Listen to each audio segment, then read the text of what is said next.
നമ്മുടെ നാട്ടിൽ പല ആൾക്കാർക്ക് ഈ അസുഖം ഉണ്ടാവും. ഇതൊരു വേർഡാണ്, ബാൻഡ് വാഗൺ എന്ന് പറയുന്ന ഒരു വേർഡാണ്. ഈ വേർഡിന് കുറേ മീനിങ് ഉണ്ട്. അത് ഏറ്റവും പ്രധാനപ്പെട്ട ഒരു കാര്യമാണ് ഞാൻ പറയുന്നത്.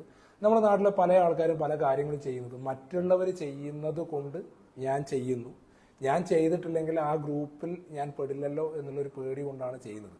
അതായത് നമ്മൾ ടെമ്പററി ആയിട്ടുള്ള ഫാഷൻ്റെയും മറ്റുള്ള കാര്യങ്ങളുടെയൊക്കെ പുറകെ പോയിട്ട് അനാവശ്യമായിട്ട് ഒരുപാട് പണവും സമയവും നഷ്ടപ്പെടുത്തുന്നുണ്ടെന്നുള്ളതാണ് യാഥാർത്ഥ്യം. അതിൽ പ്രധാനപ്പെട്ട ഒരു കാര്യം എന്ന് പറഞ്ഞാൽ ഇപ്പോൾ ബിസിനസ്സുകാരെ സംബന്ധിച്ചിടത്തോളം പറയുകയാണ് ഡിജിറ്റൽ മാർക്കറ്റിംഗ്. ഡിജിറ്റൽ നമ്മൾ സോഷ്യൽ മീഡിയ പ്ലാറ്റ്ഫോമുകളിൽ നമ്മുടെ ബിസിനസ്സിനെ കുറിച്ച് അറിയിക്കുക എന്നുള്ളതാണ് പല ആൾക്കാരും ചെയ്യുന്നത്. പക്ഷേ ഈ ഡിജിറ്റൽ മാർക്കറ്റിംഗ് കൃത്യമായിട്ട് എന്തിനു വേണ്ടി ചെയ്യുന്നു, നമ്മുടെ ടാർഗറ്റഡ് ഓഡിയൻസ് എന്താണ്, നമുക്ക് എന്താണ് ഔട്ട്പുട്ട് കിട്ടേണ്ടത് എന്നുള്ളതിനെ കുറിച്ച് വ്യക്തമായിട്ട് ധാരണയില്ലാതെ മറ്റുള്ള എല്ലാ ബിസിനസ്സുകാരും ചെയ്യുന്നത് കൊണ്ട് ഞാനും ചെയ്യുന്ന ഒരു പരിപാടിയായിട്ടാണ് ഡിജിറ്റൽ മാർക്കറ്റിങ്ങിനെ പല ബിസിനസ്സുകാരും കാണുന്നത് എന്നുള്ളതാണ് യാഥാർത്ഥ്യം. അപ്പോൾ ഡിജിറ്റൽ മാർക്കറ്റിങ്ങിന് അതിൻ്റെതായ പ്ലസ് പോയിന്റ്സ് ഉണ്ട്. പക്ഷേ മറ്റുള്ളവർ ചെയ്യുന്നത് കൊണ്ട് പേരിന് ഞാൻ ചെയ്യുകയാണെങ്കിൽ അതുകൊണ്ട് പ്രത്യേകിച്ച് യൂസ് ഒന്നുമില്ല. അതിന് ഒരുപാട് സമയം നിങ്ങൾക്ക് നഷ്ടപ്പെടും, അതുപോലെ ഒരുപാട് പണം നഷ്ടപ്പെടും. അതുപോലെ തന്നെയാണ് പല ഫുഡ് ഐറ്റംസിന്റെ കാര്യം. എന്തെങ്കിലും ആരെങ്കിലും എവിടെയൊക്കെ ഒരു ഫാഷനായിട്ടോ എന്തെങ്കിലും ഒരു ട്രെൻഡായി എന്ന് പറഞ്ഞു കഴിഞ്ഞാൽ അത് മറ്റുള്ളവർ കഴിച്ചിട്ടില്ലെങ്കിൽ എന്തോ ഈ കൂട്ടത്തിൽ നിന്ന് പുറത്തു പോകുന്ന ഒരു ഫീലിംഗ് പല ആൾക്കാർക്കുണ്ട്. ഫോൺ വാങ്ങുന്ന കാര്യമായിക്കോട്ടെ, ഡ്രസ്സ് വാങ്ങുന്ന കാര്യമായിക്കോട്ടെ, ഇനി കാറ് വാങ്ങുന്ന കാര്യമായിക്കോട്ടെ, ഇതിൻ്റെയൊക്കെ പുറകിൽ ഈ ബാൻഡ് വാഗൺ എന്ന് പറയുന്ന ഒരു പ്രശ്നമുണ്ട്.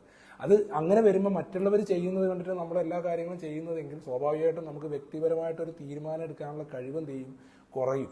നമ്മുടെ നിലപാടുകളിൽ നമുക്ക് എന്ത് ചെയ്യാൻ വേണ്ടി പറ്റില്ല, ഉറച്ചു നിൽക്കാൻ വേണ്ടി പറ്റില്ല. അപ്പോൾ നിങ്ങളൊന്ന് ആലോചിച്ച് നോക്കുക, മറ്റുള്ളവർ ചെയ്യുന്നത് കൊണ്ട് നിങ്ങൾ എന്തെങ്കിലും കാര്യങ്ങൾ ചെയ്യുന്നുണ്ടോ, അല്ലെങ്കിൽ ട്രെൻഡിനനുസരിച്ച് ആണോ നിങ്ങൾ കാര്യങ്ങൾ തീരുമാനിക്കുന്നതും ചെയ്യുന്നതും എങ്കിൽ നിങ്ങൾക്ക് ഈ പറഞ്ഞ ഒരു അസുഖമാണെന്ന് ഞാൻ പറയാം. ഒരു ബാൻഡ് വാഗൺ എന്ന് പറയുന്ന ഒരു ടേമിനെ കുറിച്ച് നിങ്ങൾ ഡീറ്റെയിൽ ആയിട്ട് പഠിച്ചു നോക്കുക. ഇനി ഇത് ആർക്കെങ്കിലും അങ്ങനെയുള്ള അസുഖം നിങ്ങൾക്ക് തോന്നുന്നുണ്ട് എന്നുണ്ടെങ്കിൽ നിങ്ങളുടെ കൂട്ടുകാർക്ക് ആർക്കെങ്കിലും ഉണ്ടെങ്കിൽ ഈ വീഡിയോ ഒന്ന് ഷെയർ ചെയ്ത് കൊടുക്കുക. മറ്റുള്ളവർ ചെയ്യുന്നത് കൊണ്ടല്ല നമ്മൾ പല കാര്യങ്ങളും ചെയ്യുന്നത്. നമുക്കത് പർപ്പസ്ഫുള്ളി ആവശ്യമുണ്ടോ, അതിന് നമ്മൾ ഇൻവെസ്റ്റ് ചെയ്യുന്ന പണമാണെങ്കിലും സമയമാണെങ്കിലും അതിന് നമുക്ക് എന്താണ് റിട്ടേൺ കിട്ടുന്നത് എന്നുള്ളതിനെ കുറിച്ച് ആലോചിച്ചിട്ട് മാത്രമേ എല്ലാ കാര്യങ്ങളും ചെയ്യാൻ പാടുള്ളൂ.